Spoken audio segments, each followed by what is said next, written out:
Spring 2026. In just 1 week, Ukrainians inflicted over $1.1 billion in damage on the Russians.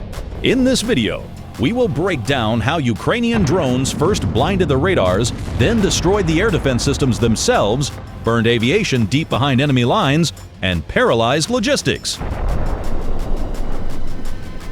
The operation began with blinding the enemy. For strike drones to freely penetrate hundreds of kilometers deep into enemy territory, they had to destroy the system's eyes. At 2:15 a.m. on April 28, a group of drones approached the airspace monitored by the Nebo-M radar. This is a mobile multi-band radar system. Its cost exceeds $100 million. Its mission is to scan the stratosphere and track low observable targets. Nebo-M computers process terabytes of data per second, but they feature a software filter. To prevent the radar from triggering false alarms on every flock of birds or moving truck on the highway, the algorithm automatically filters out objects with a radar cross-section below a certain threshold and a speed under 200 kilometers per hour. The Ukrainian strike drone was moving at 140 kilometers per hour. The $100 million radar saw it, but its own software classified the threat as background noise and simply wiped the dot from the screen. At 2:22 a.m., the drone entered its terminal phase. On the operator's screen is a thermal image. The Nebo-M antenna array generates a colossal amount of radio frequency energy, which converts into heat. For the drone's infrared camera, the antenna glowed like a spotlight in pitch darkness. The strike hit the central block of transceiver modules. The payload was small, but that was enough to cause a phase shift in the array and sever the main power cables. The station instantly went into critical failure. In that very second, the enemy's radar horizon in this sector collapsed by hundreds of kilometers, but the low-altitude threat remained. At 3:40 a.m., another drone approached a Costa 2 E2 radar position in the Belgorod region. This is a specialized radar built precisely to look down and hunt for low-flying targets that the Nebo missed. The vehicle was deployed in a tree line. The trees hit it visually, but not thermally. The diesel generator feeding tens of kilowatts to the station created a thermal bloom visible from 5 kilometers away. The Casta radar looks outward, scanning the horizon. It does not look directly above itself. The drone bypassed the scanning zone, climbed above the tree line, and entered a steep dive. The strike hit the base of the antenna's rotating mechanism. The explosion shattered the delicate electromechanics, and the multi-ton antenna crashed onto the roof of the equipment cabin. Without these two systems, the enemy's frontline air defense went from an integrated network to a scattered set of deaf and blind firing points. Already in May, Ukrainian pilots found another Casta radar and struck it. A second drone conducts battle damage assessment, and we see the target in flames. But in this case, we have a continuation. A few days later, the Russians showed this footage. Pay attention to the structure of the wreckage. The equipment cabins, load-bearing frames, and hardware racks of modern radar systems contain a high percentage of aluminum alloys to reduce weight. During the detonation of onboard batteries, transformers, and fuel tanks inside a closed loop, the temperature of the exothermic reaction rapidly crosses the threshold of 1,000 degrees Celsius. The melting point of aluminum is only 660 degrees. In the footage, we see how the load-bearing structures literally melted into the ground. Microchips, data processing servers, and transceiver blocks, all of this physically vaporized. Replacing this unit under the conditions of a sanctioned microelectronics deficit will take years. Air defense in this sector is now completely blind at altitudes up to 100 meters. And here is the work of the Phoenix pilots in the Luhansk region. 2 P-18 enemy radars are spotted. Their cost is estimated at around $3 million each. The P-18 is the big radar eye of the air defense. Its main job is to look far and wide in all directions to detect a guest, an airplane, missile, or drone as early as possible and transmit the signal to other units. A drone strikes the first system. 2 drones strike the second system. Highly critical takedowns.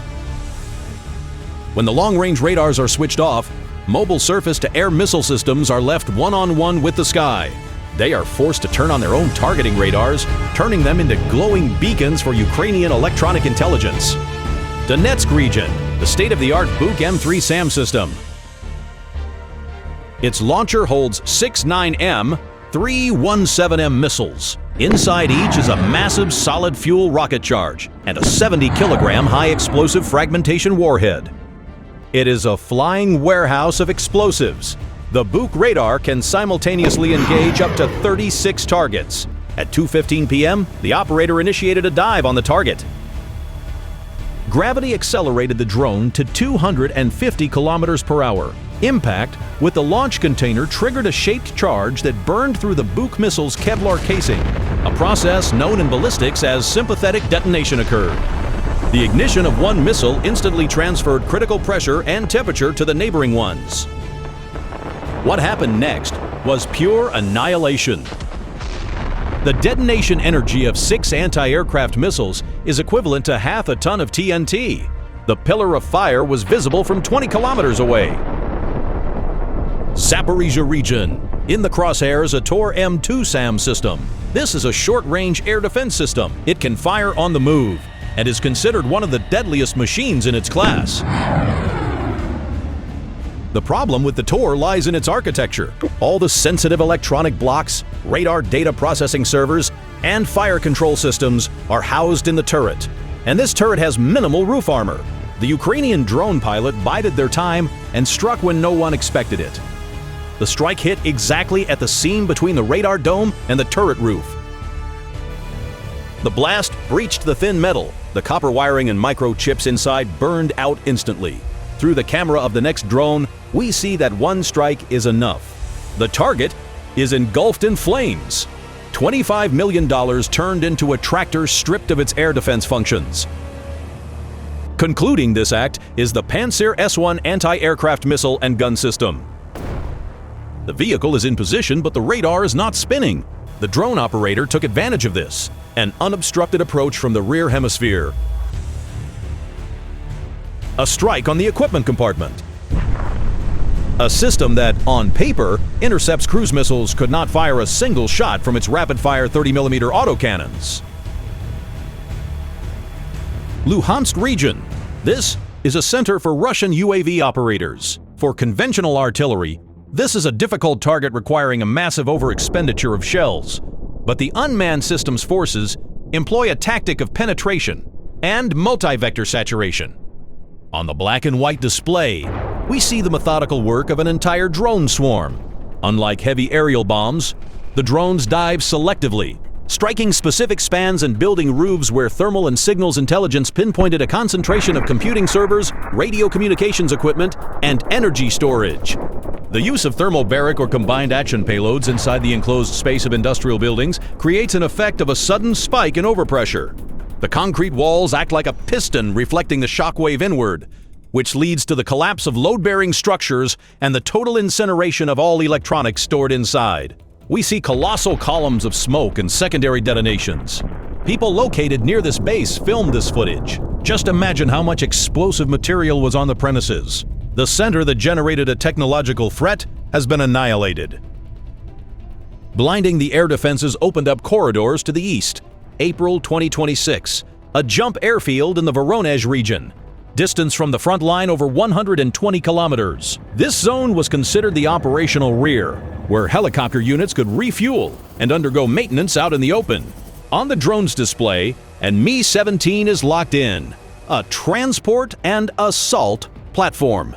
The aircraft is sitting on the dirt. The rotor blades are perfectly still. The Ukrainian drone is flying at ultra-low altitude, utilizing terrain masking technology. Flying over ravines and riverbeds makes it invisible to the airfield's point defense radars. The aiming point is the fuel manifold. Impact. A shaped charge punches through the fuselage. The Mi-17 is permanently removed from the fleet. In this same grid square is a target of a completely different caliber, an Mi-28 attack helicopter, an $18 million platform built to destroy heavy armor. It is equipped with a missile warning system that detects laser irradiation or the thermal signature of AMN-PADS missiles. But the drone emits no laser. The drone pilot steers the craft straight into the electro-optical targeting pod. This is the most fragile and expensive part of the machine. The explosion destroys the sapphire lenses, thermal imaging matrices, and the central weapons control processor. Even if the turbine survived, the helicopter is blinded and stripped of its ability to fire. Returning it to service will require months of factory repairs. The cost balance: a $500 drone against multi-million-dollar electronics. Having lost equipment out in the open, the enemy tried to use industrial facilities as hangars. The Bakhmut direction, a massive, abandoned factory workshop. A Ukrainian strike drone pilot flies inside, and you can just imagine his emotions when he sees this. A massive concentration of heavy equipment packed tightly into one place. He freely navigates the warehouse, recording everything sitting inside. And then, the strike is delivered. We witness the aftermath through the camera of the next drone, which stops playing it safe and simply strikes the building itself. The secondary detonation of the ammunition stored inside tears the workshop's interior apart. The equipment is destroyed right inside the shelter that was supposed to protect it. The next level of dismantling the defensive structure is stripping the enemy of communications and coordination. Mariupol, a telecommunications hub set up on top of a civilian building.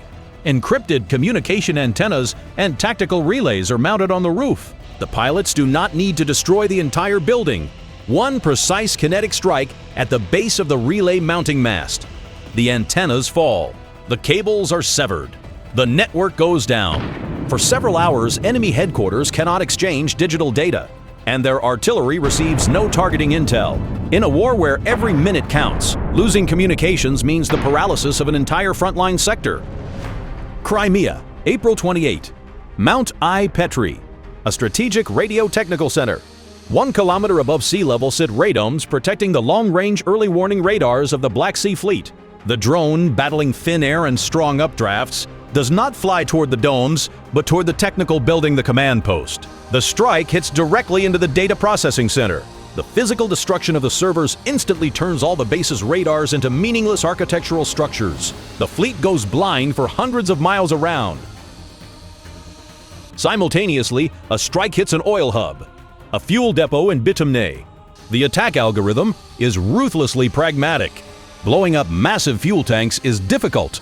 They are heavily protected. The target becomes the pumping station. Transfer pumps are the bottleneck of any fuel depot. The drone destroys the manifold.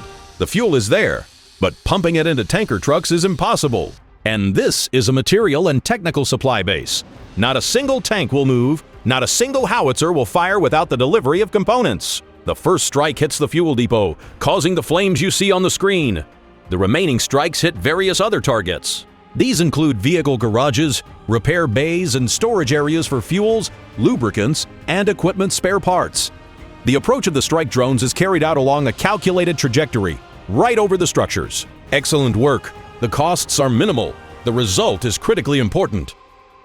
The final nail in the logistical coffin is driven at night, the roads of the Donetsk region. On the screens of the Magyar Bird's unit operators is an infrared image. Through a thermal imager, the vehicles glow brighter than neon signs. Camouflage is completely pointless. EW on the trucks is either weak or non-existent. The operators methodically, with chilling composure, destroy the transport vehicles one by one. Every destroyed truck means undelivered shells for the howitzers. It is time to tally up the results. 17 mobile Tor anti-aircraft missile systems. 5 medium-range Bucksam launchers.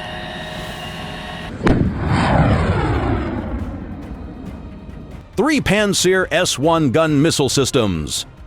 13 strategic radars and electronic warfare complexes, including systems like the Nebo-M and Kasta-2E2, and at least 2 modern Army aviation helicopters at bases deep in the rear. A conservative market estimate of the destroyed hardware comes out to $1.1 billion. These statistics do not just show a loss of money, they record the death of a classical military concept. The enemy spends months manufacturing a single radar or SAM system, employing hundreds of engineers and smuggling sanctioned electronics. A Ukrainian kamikaze drone is assembled in hours, from components readily available on the commercial market. Multi-million-dollar systems designed for the global wars of the past have no algorithms to counter small autonomous platforms that adapt to battlefield conditions in real time. Every strike you have seen is not luck. It is the systematic approach of the unmanned systems forces. We are grateful for the work of the Achilles, Magyar Birds, Shadow, and Nemesis units, and all the USF command centers. If you are too, please hit that like button. And thanks for watching.